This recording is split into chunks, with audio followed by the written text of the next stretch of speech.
አሰላሙ አለይኩም ወራህመቱላሂ ወበረካቱ። ውድና የተከበራችሁ የቻናል ቤተሰቦች እንዴት ናቸው? ከኔ ጋር አልሐምዱሊላህ ደህና ነኝ። እንዲሁም የዚህ ቻናል ቤተሰብ ያልሆናችሁ ሰብስክራይብ በማድረግ ቤተሰብ ሁኑ። ቪዲዮውን ደግሞ ስታዩ ላይክ አድርጉ ወዶቼ። ዛሬ የመጣሁበት ጥብቅ ጉዳይ ማለቴ ሙህም የሆነ ጉዳይ ነው። ብዙዎቻችን እንደ ቀላል እናየዋለን፣ ነገር ግን ከጀርባው ብዙ የሚጎዱ ነገሮች ያሉት ጉዳይ ነው። ኢንሻአላህ እስከ መጨረሻው ከተከታተላችሁ እናንተም ትጠነቀቃላችሁ። ይሄን ነገር ከማድረግ ትጠነቀቃላችሁ። ይሄን ነገር ለማድረግ ስታስቡ ምን ማወቅ እንዳለባችሁ፣ ምን ማድረግ እንዳለባችሁ ይጠቅማችኋል ብዬ እንደውም እኔ በራሴ ስላየሁት ይጠቅማችኋል በሚለው ነው ይዤላችሁ የመጣሁት ማለት ነው። ብሬስ ማሰር የምትፈልጉ ልጆች፣ ብሬስ ማለት እዚህ ጥርሳችን ላይ የምናስረው ነገር። አንዳንድ ሰዎች ለጌጥ ያስሩታል፣ እንደው ዝም ብለው ሲያቀናጣቸው ለጌጥ የሚያስሯሉ። አንዳንድ ሰዎች ደግሞ ጥርሳቸው ክፍተት ሲኖረው የወጣ የገባ ምናምን ሲኖረው ያለ ማስተካከል የሚያስሩ ሰዎች አሉ። እኔ ያሰርኩት ክፍተት ነበረውና ያን ክፍተት ለማዘጋት ነበረ።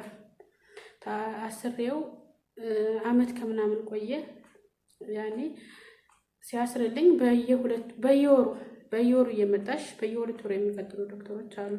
የአንድ ጥርሳችሁ እንደ ብሬሱ ነው። ብሬስ ሲባል አንድ አይነት አይደለም፣ በጣም ብዙ አይነት ብሬሶች አሉና በየወሩ እየመጣሽ እንድታስቀይሪ ወይንም ደግሞ እንድታሳጥብ ያለኝ። እኔ ደግሞ በየወሩ እየሄድኩ 200 ብር መክፈል እንትን ሲለኝ ተውኩት። በየወሩ አልሄድም ነበረ። በጣም የጎዱኝ ሁለት ነገሮች ናቸው። እነሱን እነግራችኋለሁ። አንደኛ በየወሩ አለመሄዴ፣ ሁለተኛ ደግሞ ረጅም ጊዜ ማቆየቴ። 2 አመት የሚያቆዩ አሉ። አሁን አረቦች በጣም ረጅም ጊዜ ያቆዩታል። ነገር ግን የእነሱና የኛ ይለያያል። እነሱ በየሳምንት የሚሄዱ ሊያስቀይሩትና ሊያሳጥቡት ይችላሉ። እኛ ግን በወር ለራሱ ማንሄድ አይነት ሰዎች ስለሆንን ቢግፋ ቢል በቃ 6 ወር ምናምን ብቻ መቆየት አለበት ብዬ ነው የማስበው። ብሬስ በጣም ነው የሚጎዳው። እኔ በጣም ነው የጎዳኝ። ማለት አሁን አንድም ደህና ጥርስ የለኝም። ነግራችኋለሁ። ያቆየሁት 1 አመት ከምናምን ነው። በየወሩ አልሄድም ነበረ። በ2 ወር በምናምን ነበር የምሄደው። በቃ በይ ሲለኝ የሆነ ራሴ የሆነ ሳይ እንትን ሲለኝ ደስ ሳይለኝ ሲቀር በቃ ሂጅ ላስቀይረው ላሳጥበውና እሄዳለሁ። የዛኔ ምንም አይለኝም። ቢያንስ ጥርስሽን እየጎዳው ነው ይፈታልሽ ይቀየርልሽ እንኳን አላለኝም። እንሁም አመት ከምናምን እንደሞላው አልፈልግም በቃ አውጣልኝ፣ ጥርሱን ተስተካክሏል፣ ከአሁን በኋላ እንዲቆይ አልፈልግም አልኩት። አወጣልኝና ሌላ ከውስጥ የሚደረግ ብሬስ አለ። ከላይ ያለው ብረቱ ሲወጣ ከውስጥ በኩል የሚደረጉ ብረቶች አሉ። ያኔ እንዳይፈታ ያይደረጋል አለኝ። ኦኬ አልኩት። ያን ሲያደርግልኝ እኔ ሀገሬ ልሄድ ነው ብትፈታልኝስ ሙሉ በሙሉ ብትፈታውና ምንም አይነት ብሬስ ባታደርግበት ከታች ስለው አይ ግዴታ ነው አገርሽ ላይ ሄደሽ ቢሆን አገርሽ ላይ ባሉ ሆስፒታሎች ታስፈጨዋለሽ። ተቅሪበን 2 አመት ለራሱ ቢቀመጥ ችግር የለውም ይቀመጥ ብሎ ያንን ብረት ከውስጥ አደረገልኝ። ኦኬ ያንን ብረት አድርጌ መጣሁኝ። 6 ወር ምናምን እንደቆየሁ ያ ብረት ወደ ውስጥ እየገባ መጣ። እንደዚህ ስፈልገው ለራሱ አላገኘውም ነበር። ሄጄ አስወጣሁት። ሳስወጣው ጥርሴን በጣም ነበር የከረከረው። አስወጣሁት። በቃ ከብሬስ ተራ ወጣሁኝ። ምንም አይነት ብሬስ መልሼ አላደረኩበትም። አስወጥቼው ከመጣሁኝ በኋላ እያደር መከፈት መጣ። ያኔ ጥርሴ ሁሉ በቃ ድሮ ብሬስ ሳላደርግ ራሱ ደህና የነበረው ሁሉ መከፋፈት አመጣ። መከፋፈቱ ችግር የለውም መልሶ ይታሰራል፣ ይከደናል። በጣም የጎዳኝ ምን እንደው ታውቃላችሁ? ውስጡ እንዳለ ተበላ። አንድ ደህና ጥርስ የለም። ብረቱ በልቶታል። ቀዝቃዛ ነገር መጠቀም አልችልም፣ ትኩስ ነገር መጠቀም አልችልም። ኢቭን አየር ሲገባብኝ እንደዚህ አፋችንን በሚከፍት ጊዜ አየር አይገባም። እንደዛ አይነት አየር ለራሱ ሲገባብኝ በጣም ነው ህመም ያለው። ያን ያደረገኝ ብሬሱ ረጅም ጊዜ በመቆየቱ ነው።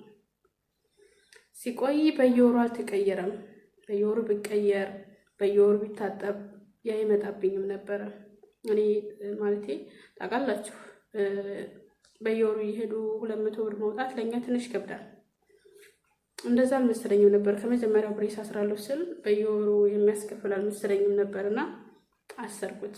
ካሰርኩ መቀደም የ1000 ድርሃም ነበር የከፈልኩት ሳስር። ከዛ በየወሩ 200 ብር ትከፍያለሽ አለኝ። ኦኬ ብዬ መጣሁ። በሲ ላይ ነበር የምሄደው። ያ ጥርሴን ጎዳኝ። ጥርሳችሁን ማሳሰር ስትፈልጉ እነዚህን ሁለት ነገሮች ጥንቃቄ ልታደርጉባቸው ግድ ይላል። አንደኛ ረጅም ጊዜ አለማቆየት፣ ሁለተኛ ደግሞ በየወሩ እየሄዱ ማስቀየር ግዴታ ነው። በየወሩ አለማስቀየሬ ነው እኔ ጎዳኝ። አሁን ላይ እኔ የተከፋፈቱትን ለራሱ ማስከደን እችላለሁ። ነገር ግን ይሄ የተቦረቦረው በጣም ትላልቅ ክፍተት ያለው አለ። ያን ራሱ ሀሽዋ ለማስሞላት ማለት አንዷን ክፍተት ሀሽዋ ለመሙላት 200 ድርሃም ነው የሚጠይቁት። አንድ ጥርስ ላይ ትንሽዬ ክፍተት አለች አይደል? ያችን ለመሙላት 200 ድርሃም ይጠይቃሉ። 3-4 ክፍተት ነው አሁን እኔ ያለው ክፍተቱ ብቻ ማለት ክፍተት ስላችሁ ጥርሴ በመሀሉ የሚከፈተው ሳይሆን ጥርሱ የሚጎረጎረው ማለት ይሆናል አይደል? የሆነ እንትን አምጥቷል መሀሉ ላይ የሆነ እንደ ክብ ነገር ትል የበላው ታውቃላችሁ? የሆነ ነገር ትል ሲበላው እንዴት እንደሚሆን ልክ እንደዛ ነው የሆነው። በጣም በርካታ ጥርስ ያን ተውት። ከእንደገና ውስጥ ላይ ስንጥቅ የማለት ባህሪ ያለው ብረቱ የተቀመጠበት ስንጥቅ። እኔ እንጃ የሁሉም ሰው ብሬስ እንደዚህ ያደርጋል ወይስ የኔ የሆነ ያጠፋሁት ማለት ያሳሳትኩት ነገር ይኖር የዶክተሩ ችግር ይሆን አላሁ አለም። ነገር ግን እኔ ብሬስ በጣም ነው የጎዳኝ። እኔ ምንም አይነት ደህና ጥርስ የለኝም። የሆነ የፈለኩትን ነገር ለራሱ አሁን አንስቼ መመገብ አልችልም። ትኩስም ነገር አያስጠቅመኝም፣ ቀዝቃዛም ነገር አያስጠቅመኝም። እኔ ጥርሴ አይደለም እንደዚህ ምግብ አይደለም ድንጋይ የሚቆረጥም ጥርስ ነበረኝ። አሁን ግን ምንም አይቆረጥም። ለራሱ የሆነ ነገር ለራሱ በአግባቡ የሆነ ነገር ንክስ አድርጌ መጠቀም አልችልም። አይደል የሆነ እንትን ከረሽ የሚል ነገር ለራሱ ሰማ ውሃ ነው የሚሆነው። ያኔ የአንዳንድ ጥርሶች አሉ። አንዳንድ ሰው አለ የሆነ ሴት ነገር የሚል ሲሰማ ጥርሴ ውሃ ይሆንብኛል የሚሉ ሰዎች አሉ።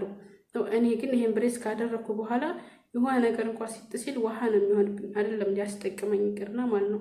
እና ብሬስ በጣም ጎጅ ነው። እንደኔ እንደነገርኳቸው ብሬስ በጣም ብዙ አይነት ነው ያለው። እኔ የተጠቀምኩት ያው ፎቶውን ከስክሪን ላይ ስላደረኩላችሁ ታዩታላችሁ። ይሄንን ነው ፎቶ ላይ ያለውን ነው።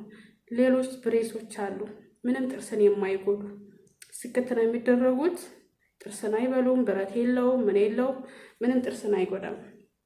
ዋጋው ልዩነት ሊኖረው ይችላል። ነገር ግን ጥርሳችን ከሚበላሽ እኔ አሁን የጎዳኝ በየወሩ ሂጂ 200 ብር አላወጣም በሚለው ነው። ቢሆንም ግን አውጥቼ ቢሆን አሁን ወደፊት ጥርሴን ላስተካክል ካልኩኝ ይበልጥ ነው የማወጣው።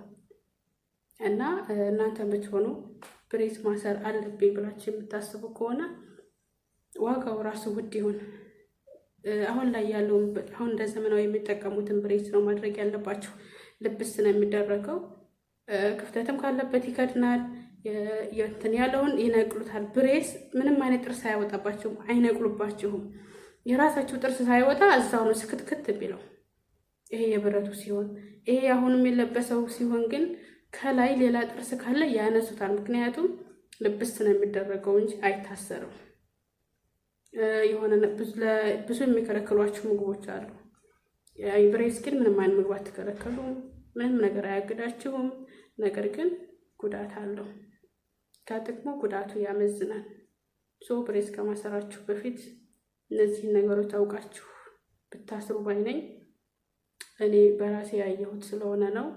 ሌሎቻችሁን ብትሆኑ ብሬስ አስራችሁ ረጅም ጊዜ አቆይታችሁ ጥርሳችሁን እንዳታበላሹ እላችኋለሁኝ። ኢንሻአላህ ቀጣይ ደግሞ እንደዚሁ አስተማሪ በሆነ በተሻለ ቪዲዮ እመጣለሁኝ። እዛ ድረስ ሰብስክራይብ እያደረጋችሁ ላይክ እያደረጋችሁ አብሮነታችሁን አሳዩኝ።